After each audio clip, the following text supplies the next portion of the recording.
Hi, welcome to another fantastical card trick. This one's double the fun because it uses not one but two decks of cards. Just before we carry on, don't forget to hit the subscribe button if you haven't already. We do upload 2 or more videos every single week. 2 decks of cards are required. Now this is a great trick to involve more than one spectator, so if you're at a party you can ask 2, 3 or 4 people to help you. The 2 decks of cards are just regular cards. We have the red deck, but I want you to note that they're all randomly mixed. There's no clumps of cards together, and you can cut them and shuffle them if you so wish. The blue deck is exactly the same as well. Okay. Ask a spectator to help you and to ask them to pick up one of the packets of cards, red or blue. Now let's say for argument's sake they pick the blue. You ask them to hold on to them tight, put them in their pocket. We're going to use the other cards to have 2 cards or more selected. Ask a spectator to come forward, and as you go through the cards, offer them the cards and just get them to grab a particular card. Now they can have any card, it's not a force. So they take the card out. Now they can turn it face up because it's not one of those tricks where I don't see it. The 7 of spades. Now it goes back in the pack, and you can either get the same person to take another card or you can turn to someone else. So say for example someone else picks out a card, they grab this one, you say, you sure you don't want either of these ones here, you're happy with just that one. Now they will take the card from you and turn it over. The 3 of diamonds. They put it back, and I could go on and invite another couple of people to do the same. Not going to touch those at all. Remember the cards you took at the start of the trick, the shuffled cards.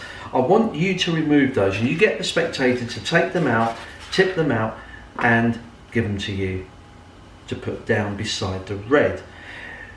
Now cards are synchronized just by a little flick down the side. That synchronizes the cards, and if we take a look, the cards were mixed and shuffled, and if we turn them over you'll see we don't have a pair that match.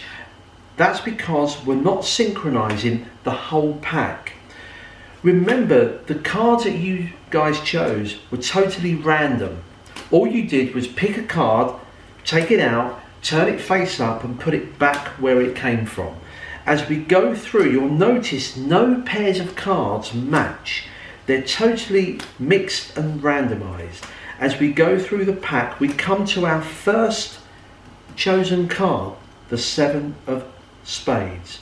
The card in the blue deck in exactly the same position is the 7 of spades.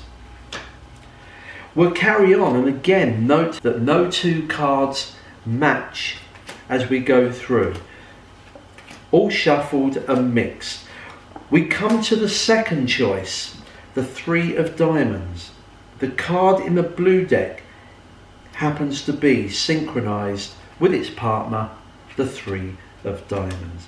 And you can go through all the other cards in the pack. No 2 cards will match in a pair, and that's your perfect synchronization.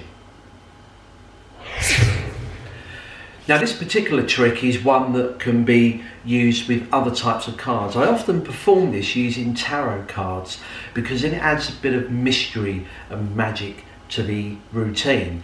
But because most people don't have an expensive deck of tarot cards or even 2 of them, that's why we're doing it with just regular cards. Red and blue decks, they are totally unfaked. All that you need is to shuffle the cards, and once you've shuffled the cards into a random order, you then lay out the other pack in exactly the same order. Here in the red deck you'll see I've got a king, 9, ace, ace, queen. In this blue deck I've got king, 9, ace, ace, queen, and so on and so forth. So they match card for card. Now in the routine I forced the blue deck onto the spectator, because what I'm going to do with this is I'm actually going to take 3 cards from the bottom and add them to the top. That's all you've got to do. 3 cards from the bottom and put it to the top. Put them in the pack, and they're the ones that they're going to hold on to. However, just while doing this, you could, if you don't want to do that force at the beginning, you could leave the cards as they are, do some false shuffles if you want to do a riffle shuffle, overhand shuffle, anything that's false and cuts, but as long as it doesn't mess up the order.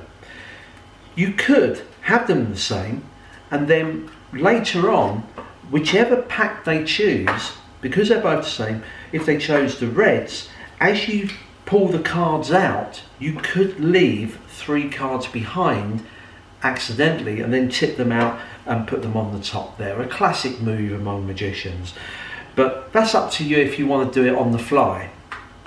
But what I do is I put 3 cards to the top, put these in the box. Now when you offer these cards to a spectator, remember in a live setting there's plenty of time for misdirection, but as you go through, let's say they chose this card here. As they take that card, you'll notice that I'm spreading the cards, because when they take this card out, I need to transfer 3 cards from here to the bottom of this packet. Now that's not a hardship to do, because as they take the cards, as you bring your hands back, you just grab the 3 cards and separate them. They turn the card over, put it back. Now they believe that you've taken the card and put it back in exactly the same position. Don't make a big deal of it. You then go through, they pick another card. Now what I often say is, when they pick a card, I say, are you sure you don't want any of these? And what I'm doing is pushing 3 cards across. I'm then going to get a little break under that. As soon as they pull that card out, I can then just say, turn the card over or anything like that. When I grab the cards, I've just taken those 3 cards from here and added them there. They turn the card over. The trick is done. It's totally automated. When the cards come out the box, as you go through the cards, they're not going to match. Now, some people are a little bit worried because the cards are actually 3 cards out, and you might get an eagle-eyed spectator that says, oh, I've just seen that other card 3 cards before. I've never had that. I don't think you need to worry about it. I do know some friends of mine that do this trick. They prefer to have a 5 card difference. It's up to you. Some people even do it with 2 cards. But I find that 3 card offset is fine. As you go through the cards, when you get to the first card, this blows them away when they see it's a perfect match. You remove those. You go through and they just look randomized. That's the great effect of this. Then you get to the next one and it matches perfectly.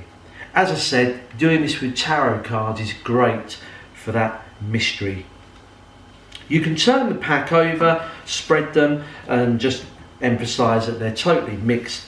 The only 2 pairs of cards to match are your chosen ones, and that's it. Now the reset is pretty straightforward. On the packs, all you've got to do is remember that you had 3 cards placed at the top of the blue from the bottom. So I would just take the 3 cards, put them back. So at this point, these 2 decks match card for card. I can then just add these 2 cards back to the pack and you're all done. Put them away for another performance.